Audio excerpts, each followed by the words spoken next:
Now, disturbing new video, and we want to always give a pause, and we mean it when we say that it can be for some people.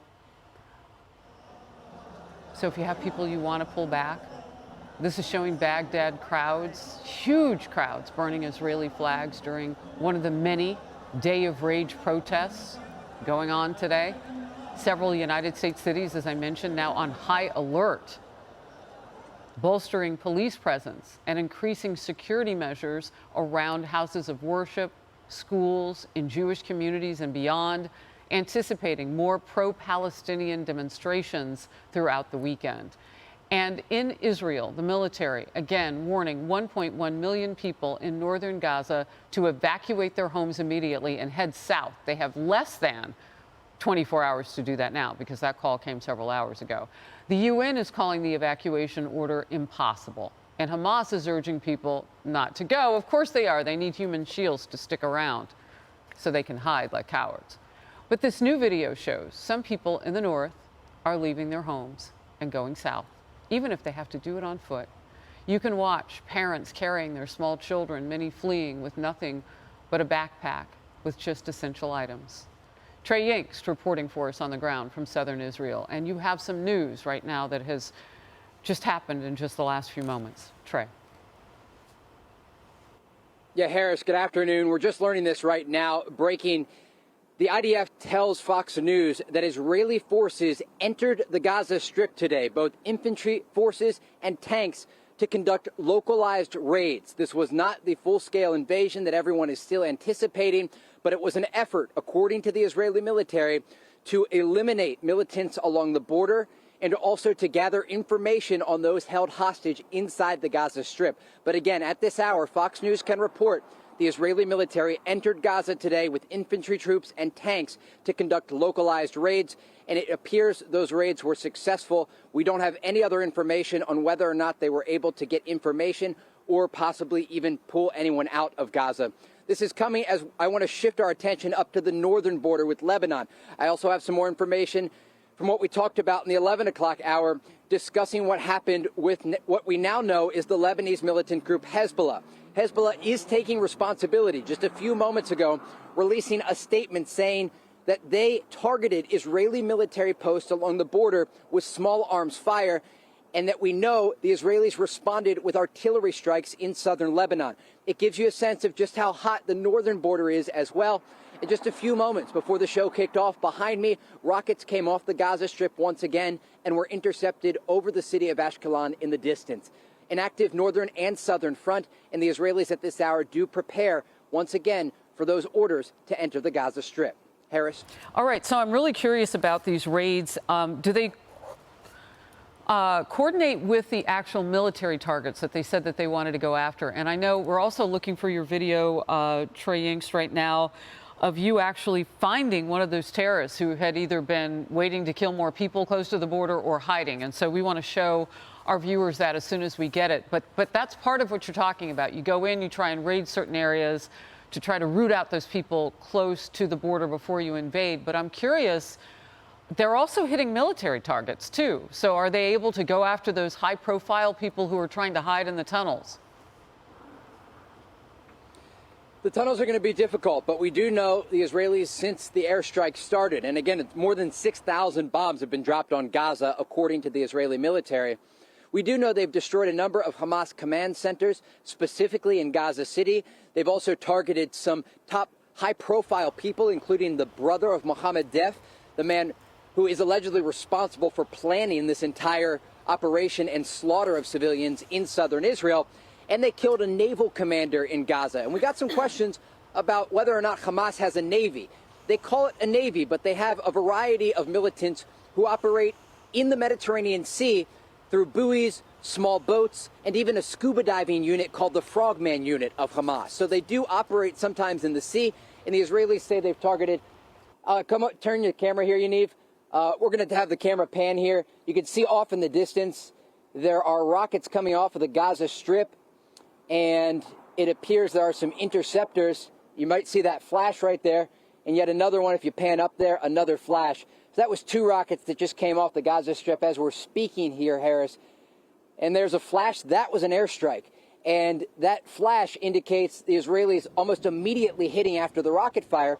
What this could be, and I just saw a video that was released by the Israeli military a few moments ago. It was a daytime strike, but it will give you a sense of what happens. Sometimes when these units, especially in the northern part of the Gaza Strip, where the Israelis have a lot of intel, when they fire rockets off, Israeli drones can see where they're firing from and then immediately will strike those positions. So it's not uncommon that you see rocket fire just like that, and then the Israelis will hit the position the rocket fire comes from, hitting the units that are with them and also where the rockets are stored. To get back to your initial question, though, about the militants along the border, this operation today appears to be limited in scope. There was tanks involved in the operation, that boom in the distance, maybe another interception, but also infantry troops. So they're doing two things here. They're trying to gather information ahead of what is expected to be a massive ground operation into Gaza, but also trying to kill any of the militants that are along the border, because we do expect the Israelis to be ambushed almost immediately when they enter the Gaza Strip. They have a variety of tunnels and hiding places inside Gaza, and they have things like small arms, but also RPGs. So the Israelis are going to take tanks in, they're going to take APCs, and they're likely going to lead with what they lead with in the West Bank, and that is D9 bulldozers. These bulldozers are used to clear a path for the infantry troops and also for any sort of vehicles the Israelis are going to tank in. And they want to get any sort of roadside bombs out of the way. So they're gathering information and they're clearing the path for what is expected to be a massive ground operation in the coming potentially hours or days. Harris?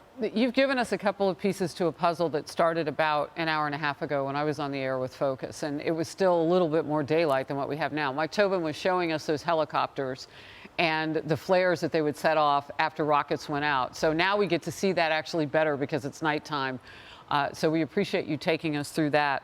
The other thing is that we have a banner now on, and I'm sure people who are near their televisions or looking at their phones are seeing this, and they're seeing the IDF searches for hostages in Gaza Strip. I know they're not going to give us a whole lot of detail, more than what you've given us on the raids and what they're doing there. But when there is success, how will we know? I mean, you are there. You've seen the chain right now. What is the plan for communicating success in this mission? And what are they expecting with this hostage situation in Gaza Strip? It would not be surprising if the Israelis entered Gaza and were able, at some point, not tonight necessarily, but at some point, able to rescue some of those people held hostage and then not release the information. The Israelis are very tight-lipped about this type of information.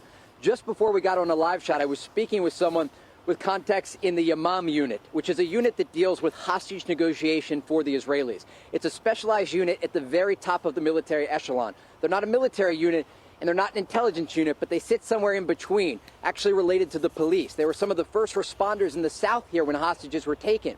But you get some color from these guys when you talk to them about how these negotiations take place. The Israelis do have sources inside Gaza, so they may not always need force when they try to rescue some of these hostages. They could offer something in exchange. They could offer to take someone out of Gaza safely. They could offer money. There's a variety of things that are going on behind the scenes right now that we don't know about. But they're going to be working around the clock to do everything they can to try and get these people, their soldiers and civilians, out alive. That is fascinating. I mean, that's why you see the IDF go in. The human beings can do something that your rockets and your bullets can't. Hamas, though, you're not really dealing with human beings on the other side. You're dealing with something rather alien there. And so maybe you have a better chance with those Palestinian citizens, bartering with them to get them out of harm's way. And they know that harm's way is coming. They know that they're in it. I want to give a chance, though, for someone with much more depth on what you're covering right now in terms of the military aspect, and that's Pete Hegseth. Pete, you want to jump in? Yeah, Trey, fantastic reporting. When you think about when you talk about hostage rescue, are you alluding to the fact that they're hoping mostly they can get a lot of these hostages out without having to use military force, considering how complex it is, that ultimately it is sources or I don't even want to say allies inside the Gaza Strip, or people that would be willing to cut a deal so that these folks come home, because the prospects of raids or multiple raids with the tunnels feels like almost an impossible assignment. Yeah, I think as it relates to their operations tonight and the information that we're learning this hour, that the Israeli infantry troops and tanks went in to gather information and tried to target some of these militants along the border. I think we could talk about the information aspect of that and the possible negotiation. Israeli intelligence and the Shin Bet is working around the clock. They're going to try every angle possible, but you bring up a great point. When it comes to what's about to take place, an expected ground operation into Gaza, the hostages could be anywhere. And we talked about this earlier, but I want to review what we know about Hamas and hostage taking. They have a unit called the Shadow Unit. And these are the men inside Hamas, the militants, the terrorists who are responsible for holding the hostages. And we know that this unit exists. But part of the reason it's important to talk about it is because there is a network of tunnels beneath the Gaza Strip. We're talking about more than 300 miles of tunnels. And they go very deep into the ground. One time we were reporting in Gaza where the Israelis had used bunker buster bombs. And they hit one location about 4 times. And I stood in the crater where they hit this shed. And the shed was just cover for where people could go into the tunnel. And they still were not able to collapse the tunnel beneath. And it shows you just how deep these tunnels can be. But it's important to note this because throughout the Gaza Strip where they have these tunnels, it's not just in Gaza City where they plan to enter in the northern part of the Gaza Strip. It's also in Khan Yunis, the middle part of Gaza, and Rafah, the third largest population center that sits along the Egyptian border. So to answer your question, Pete, there is going to be that military aspect to all of this, and it will be an incredibly challenging task.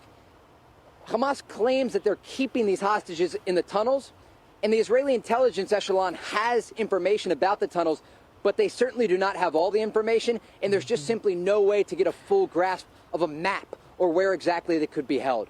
You know, talking to both of you here, I just think it's fascinating that a bunker bomb can't penetrate even at all those tunnels. I mean, we know they've been working on them for decades.